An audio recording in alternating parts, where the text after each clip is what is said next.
बहुत समय पहले की बात है। एक जंगल में बहुत सारे पक्षी थे। उसी जंगल में नारियल के एक पेड़ पर चिड़िया और चिड़ी का घर था। चिड़िया का नाम टुनटुनी था और चिड़ी का नाम गोलू था। एक दिन टुनटुनी गोलू से कहती है, जी, इस जंगल में हमें कितने साल हो गए हैं और हर पक्षी की अपनी अपनी एक संतान है और हमारी शादी की कितने बरस हो गए हैं, पर हमें अभी तक कोई संतान ही नहीं हुई। मेरा भी बड़ा मन करता है कि हमारे भी बच्चे हो, कोई हमें भी माता पिता कहकर बुलाए। अरे भाग्यवान, तुम चिंता क्यों करती हो? देखना, एक दिन हमारी भी संतान होगी, हमें भी कोई माता पिता कहने वाला होगा। यही बात तो आप कई सालों से कहते आ रहे हो, पर अब तक हमें कोई संतान ही नहीं हुई। लगता है अब सारी उम्र हमें ऐसे ही बगैर संतान के निकालनी होगी। अच्छा, मैं जंगल की सैर करके आता हूँ और दाना पानी अपने लिए लाता हूँ। अच्छा ठीक है, जल्दी लौट आना और अपना ख्याल रखना। कल की तरह देर रात मत कर देना। हाँ बाबा, मैं रात होने से पहले ही लौट आऊँगा। ये कहकर गोलू चिड़ा उड़ता हुआ जंगल की ओर चला जाता है। उड़ते हुए जंगल की सैर करता है। तभी उसे जमीन पर एक अंडा दिखाई देता है। अंडे को देखकर वो अपने मन ही मन कहता है, अरे ये अंडा किसका है और ये यहाँ कैसे पड़ा है? लगता है किसी पक्षी का होगा। ये जमीन पर रहेगा तो इसको सांप खा जाएगा। मैं थोड़ी देर इंतजार करता हूँ। यदि कोई चिड़िया आकर ले जाएगी तो ठीक है, नहीं तो मैं इसे अपने घर ले जाऊंगा। उसके बाद गोलू इंतजार करने लगता है और काफी समय बीत जाता है, लेकिन कोई चिड़िया उस अंडे को लेने के लिए नहीं आती है। धीरे धीरे शाम हो जाती है। उसके बाद गोलू अंडे को अपने पंजों से उठाता है और उड़ते उड़ते अपने घर आता है। अरे, किसका अंडा उठाकर लाई हो? मैं जंगल की ओर जा रहा था, तभी रास्ते में मुझे ये अंडा दिखाई दिया। देखने में तो ये किसी पक्षी का लगता है। मैं काफी समय तक इंतजार करता रहा कि कोई पक्षी आकर अपने अंडे को ले जाए, लेकिन कोई नहीं आया, इसलिए मैं ये अंडा अपने साथ ले आया। अरे, ये तो किसी पक्षी का अंडा दिखाई देता है। चलो अच्छा है, हम इस अंडे की रक्षा करेंगे। हो सकता है ऊपर वाले ने हमारी सुन ली हो, इसलिए हमें ये अंडा दिया हो। कुछ भी हो, पर तुम्हारी सुई तो हमेशा एक ही जगह पर आकर अटकती है, और वो भी संतान की। अच्छा भाग्यवान, इस अंडे को अपने पास ही संभाल कर रख लो। यूं ही कई समय बीत जाता है। तभी उस अंडे से कौवे का बच्चा निकलता है। टुनटुनी ये देखकर बहुत खुश हो जाती है और वो उस कौवे के बच्चे की रक्षा करने लगती है, उसकी देखभाल करने लगती है, उसकी परवरिश करके उसे बड़ा करती है और उसका नाम कालू रखती है। एक दिन की बात है। माँ, पापा, आप लोगों से एक बात पूछनी है। आप लोगों का रंग नीला पीला क्यों है और मेरा रंग इतना काला क्यों है? आप दिखने में भी अलग ही दिखाई देते हो। पिताजी, आप भी अलग दिखाई देते हो, फिर मैं ही ऐसा क्यों हूँ? अरे कालू, मैं तुम्हारी माँ हूँ। मैंने बचपन से तुम्हें पाल पोस कर इतना बड़ा किया है। अरे पुत्र, तुम भी सुबह सुबह ये कैसी बातें लेकर बैठ गए हो? चलो हम दोनों मिलकर जंगल की सैर करके आते हैं। अरे वाह, चलो मैं भी तुम्हारे संग जंगल की सैर करने चलती हूँ। तीनों उड़ते हुए जंगल की सैर करने लगते हैं। तभी 4-5 कौवे की टोली कालू को देखकर उन्हें वो रोक लेते हैं। ये तो एक कौवे का बच्चा है और फिर तुम एक चिड़िया हो। ये तो हमारा बेटा है। ये तुम्हारा पुत्र कहाँ से हो गया? ये तो एक कौवे का बच्चा है और फिर तुम एक चिड़िया हो। क्या हुआ? अगर ये कौवे का बच्चा है तो क्या हम कौवे के बच्चे को पाल पोस कर अपना बच्चा नहीं कह सकते? ये तुम लोगों ने अपना अपना क्या लगा रखा है? तुम लोगों को दिखाई नहीं देता ये कौवे का बच्चा है? तभी सुंदरी कौवी ने कालू को अपने हाथों में ले लिया और कौवे गुस्से में कहने लगे, ये चिड़िया की कोई साजिश है। शायद ये दोनों चिड़ा चिड़िया मिलकर हमारी बिरादरी के बच्चों को चुराते हैं और उन्हें अपना बच्चा कहकर उन पर हक जमाते हैं। हाँ, तुम सही कहते हो। लगता है ये दोनों चोर हैं। अरे, हमारी बिरादरी के बच्चों को चुराकर उनके साथ बुरा व्यवहार करते होंगे। सारे कौवे मिलकर टुनटुनी और गोलू को बहुत मारते हैं और कालू कौवे को अपने साथ लेकर चले जाते हैं। टुनटुनी मिन्नतें करती रहती है, पर वो सारे गोलू और टुनटुनी की एक नहीं सुनते और कालू बेटी को अपने साथ लेकर चले जाते हैं। ये क्या हो गया गोलू? वो सारे कौवे मिलकर मेरे बच्चे को उठाकर अपने साथ ले गए। मुझे मेरा बच्चा चाहिए। आप कहीं से भी मेरे बच्चे को मेरे पास लाकर दे दीजिए। टुनटुनी जोर जोर से रोने लगती है। थोड़े समय बाद टुनटुनी और गोलू अपने घर आते हैं। तभी कई सारे कौवे टुनटुनी के घर के पास आते हैं और दोनों को उठाकर अपने साथ अपने इलाके में ले जाते हैं। वहाँ कौवे का सरदार कड़कनाथ सेठ था। सरदार, ये दोनों मिलकर हमारे बच्चों को अगवा करते हैं। ऐसे पक्षियों का इस जंगल में रहना हमारे बच्चों के लिए खतरा है। इन्हें कड़ी से कड़ी सजा मिलनी चाहिए ताकि इस जंगल में कोई पक्षी आगे से ऐसी हरकत न करे। तुम्हें शर्म नहीं आई ऐसी हरकत करते हुए? अगर इस तरह कोई तुम्हारे बच्चों को अगवा करके अपना बच्चा कहे तो तुम्हें कैसा लगेगा? हम जानते हैं सरदार, किसी और के पक्षी की बच्ची को अपना बच्चा कहना इस जंगल के कानून के खिलाफ है। पर कोई किसी बच्चे को उसके जन्म से लेकर जवानी तक उसकी परवरिश करे, उसे अपनी संतान से भी बढ़कर अपनी संतान माने, ऐसे पक्षी भला किसी पक्षी के बच्चे को अगवा कर सकते हैं? हाँ सरदार, टुनटुनी सही कह रही है। दरअसल कई साल पहले मुझे जंगल में जमीन पर पड़ा एक अंडा मिला था। मैंने वहाँ चारों ओर देखा था कि शायद किसी पक्षी का होगा तो वो उसे आकर जरूर ले जाएगा, पर वहाँ कोई नहीं था। और फिर मैं उस अंडे को अपने साथ ले आया। तभी टुनटुनी ने कहा, हमारी कोई संतान नहीं है, क्यों ना हम इस अंडे की रक्षा करें। इसी तरह एक दिन कालू पैदा हुआ और हमने उसे अपना बच्चा समझकर कालू की अब तक परवरिश की। अब आप ही बताइए, हमने क्या गलत किया?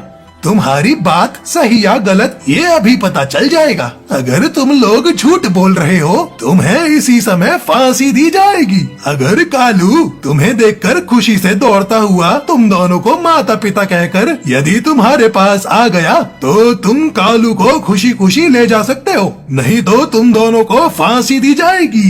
तभी सरदार कालू को बुलाता है। कालू जैसे ही टुनटुनी और गोलू को देखता है वो दौड़ते हुए टुनटुनी के पास जाता है।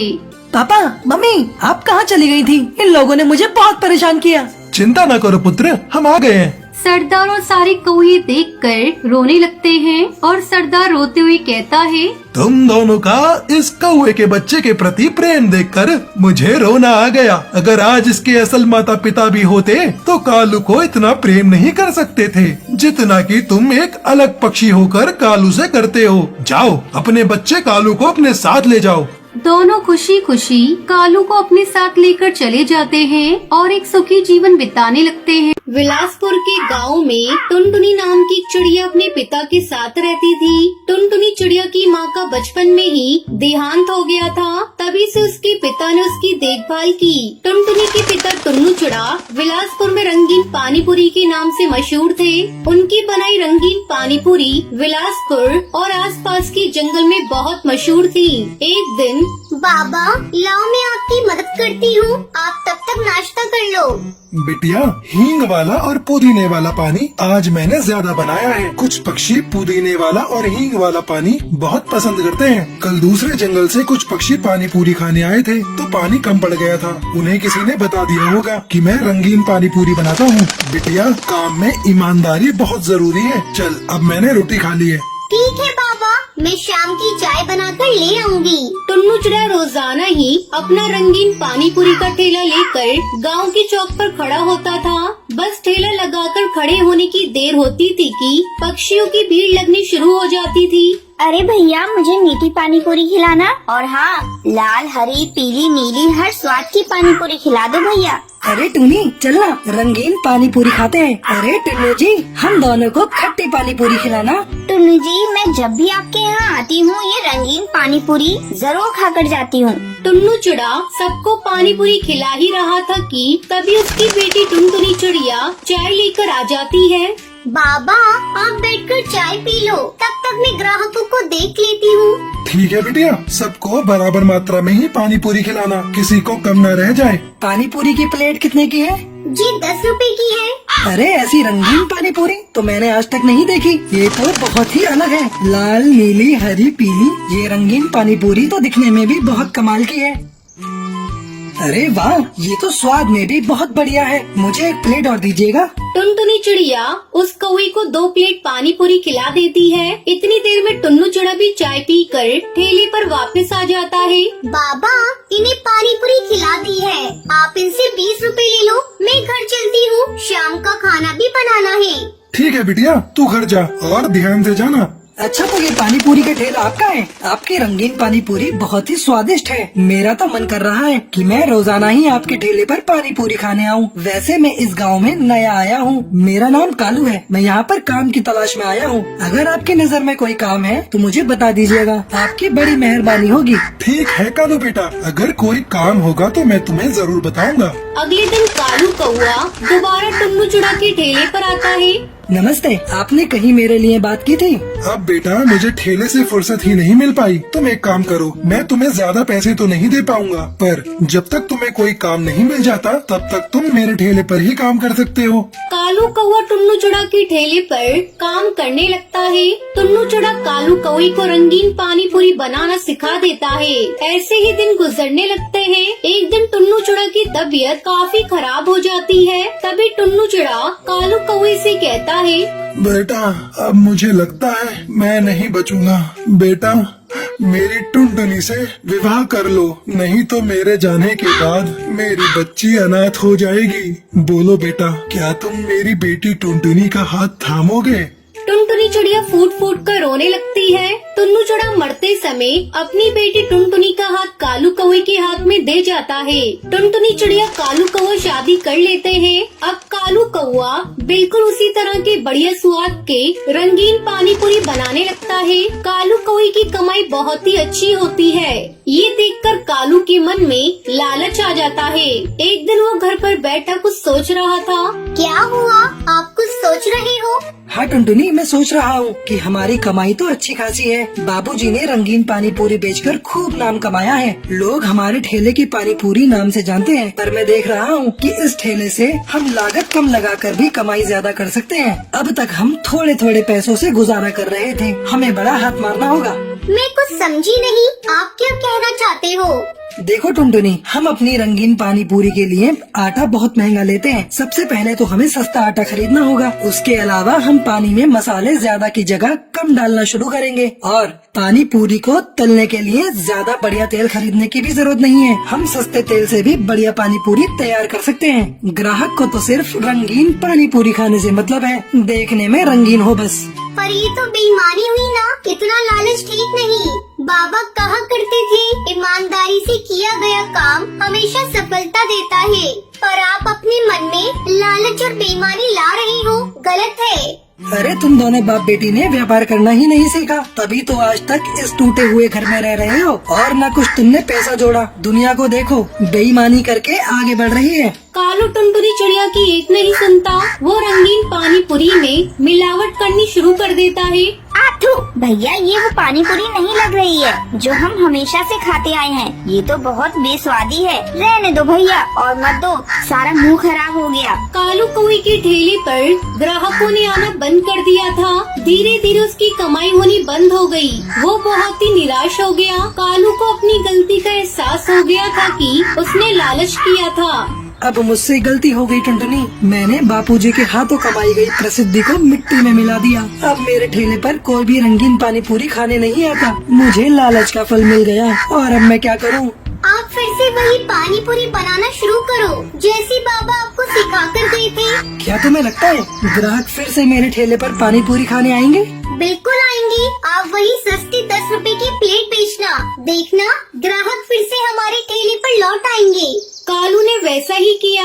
उसने फिर से वैसे ही पानी पूरी बनानी शुरू की जैसी उसने टुन्नू चुड़ा से सीखी थी। और फिर से एक बार टुन्नू का बनाया रंगीन पानी पूरी का ठेला चलने लगा। और अब कालू भी अपने मन से लालच और बेईमानी हटाकर मेहनत और ईमानदारी से अपने काम को करने लगा। ये देखकर टुनटुनी चिड़िया भी बहुत खुश थी।